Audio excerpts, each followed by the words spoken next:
everyone. As we all know, Midnight Sun came out today. Well, you don't know what day I'm filming this.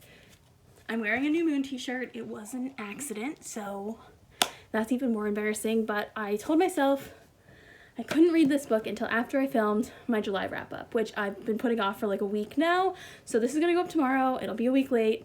Whatever. Anyway, oh my god, I'm like out of breath from going up the stairs just now. I have no idea why. Anyway, I only read 5 books last month, and for any normal person, that would be like great. For me, that was a little disappointing, but I honestly just haven't been in the mood to read. I've been watching a lot of Criminal Minds, which maybe I should be reading more thrillers. That might be like what I need, but I was going to run out and get Midnight Sun literally the moment the Barnes & Noble opened this morning, but there was actually a hurricane happening in New Jersey, and my house has no power right now, so it's really hot in here. Anyway, the first book I read in July was Murder in G Major by Alexia Gordon. This was a murder mystery about a woman named Gethsemane. Don't know her last name, Gethsemane. And she was a musician who was she was promised a job, and then the guy who was hiring gave it to his mistress instead. So she ended up stranded in Ireland, like living in some old ass, like not abandoned, but like nobody lives there, cottage, which ends up being haunted by the previous resident, who was a extremely talented and famous musician when he died 20 years prior. And the ghost is like, hey, Gethsemane, I need your help proving that I did not murder my wife and did not kill myself. So it's kind of like that sort of mystery. I actually really liked this book. I gave it 4 stars, but I'm probably going to lower that a little because the longer I think about it, the more egregious the treatment and demonization of the mentally ill characters was to me. And I'm still interested in reading the second one because I really liked the main character. It's a mystery written by a Black woman, which is really cool. And I liked the cliffhanger at the end. There was like a twist ending. So like on one hand, that really bothered me, but I really am still interested in carrying on with the series. I don't know. If you're interested, I think you should look into it because I thought the writing was charmingly cheesy and, you know, the story was interesting, but it was pretty rough with the demonization of mental health. It just came out of nowhere, and I was like, in 2016, you're going to publish this? So that was kind of weird. Up next, the next 2 books I actually read in like the same weekend when I was like really on a roll during my first week of isolation here in New Jersey. And the first book I read was Catherine House by Elisabeth Thomas.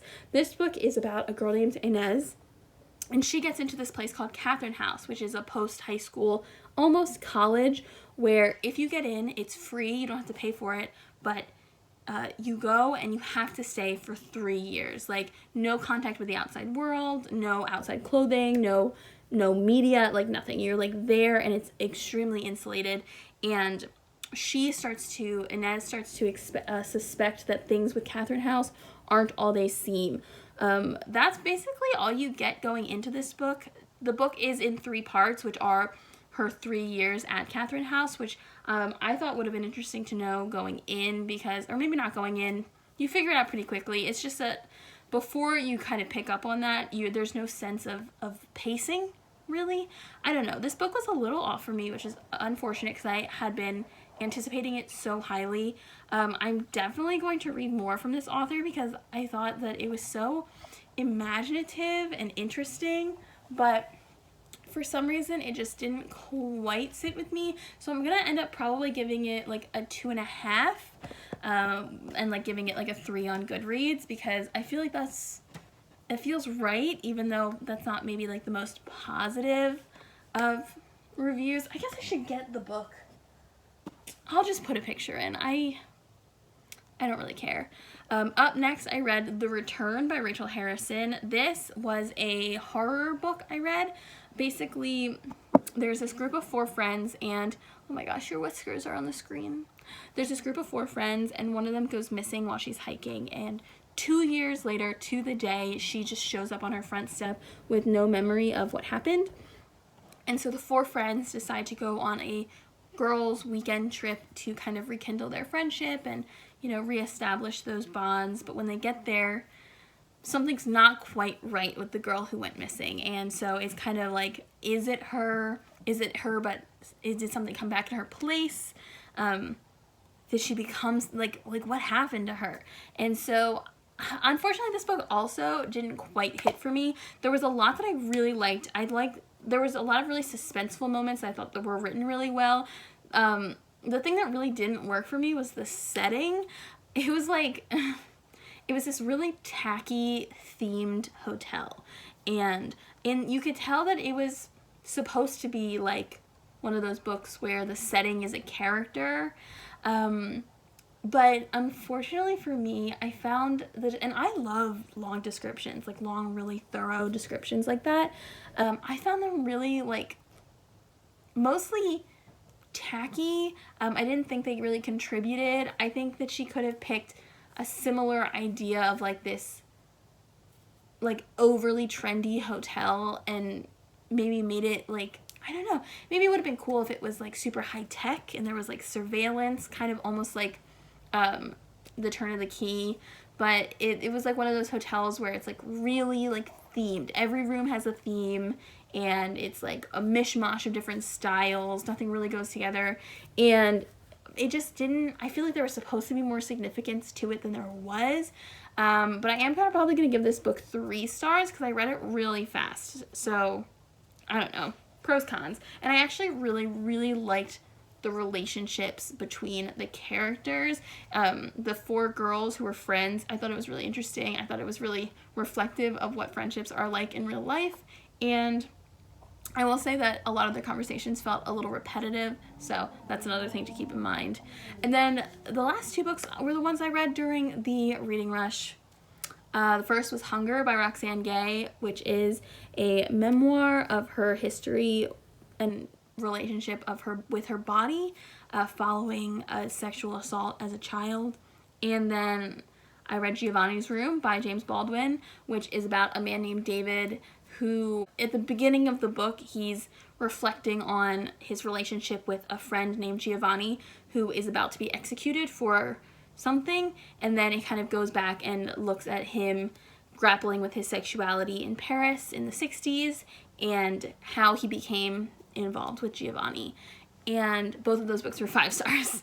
Like, I still think about them. They were incredible. I think I like Giovanni's Room better than Hunger, so Hunger might be like 4.5, but they were really incredibly well written books that like hit me like in the heart. So I'm really happy I read those. I'm really happy I finally got around to them. And generally, I mean, it wasn't a bad reading month. I really loved 2 of the books. I really liked one of the books, and then the other 2 books were like not bad, but like not great. So just average. And on the whole, I'm pretty happy with that. I think I just said that. Anyway, that's all I really have. This has been a really rushed video. I've just been like really lazy lately, so making videos hasn't really been on my mind. And something else that the readathon I mentioned earlier did last year too is that everybody daily vlogs, and it really puts me off from watching BookTube. So last year I literally didn't watch BookTube for like a month and a half afterwards because I was like so behind, and then eventually I just had to like start again and like not catch up on anything.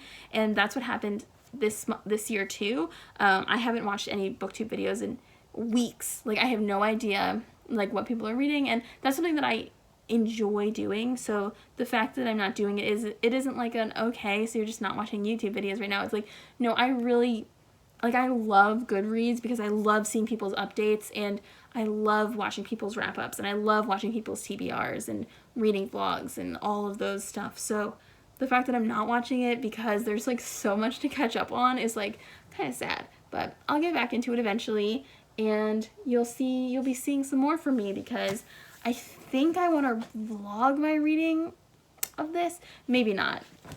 I actually might just want to read it for my own enjoyment, so we'll see how that goes. Okay, I will see you guys around. I hope you enjoyed this video. Let me know what you read this month. Let me know if you read anything I read and what you thought of it, and I will see you guys next time. Bye!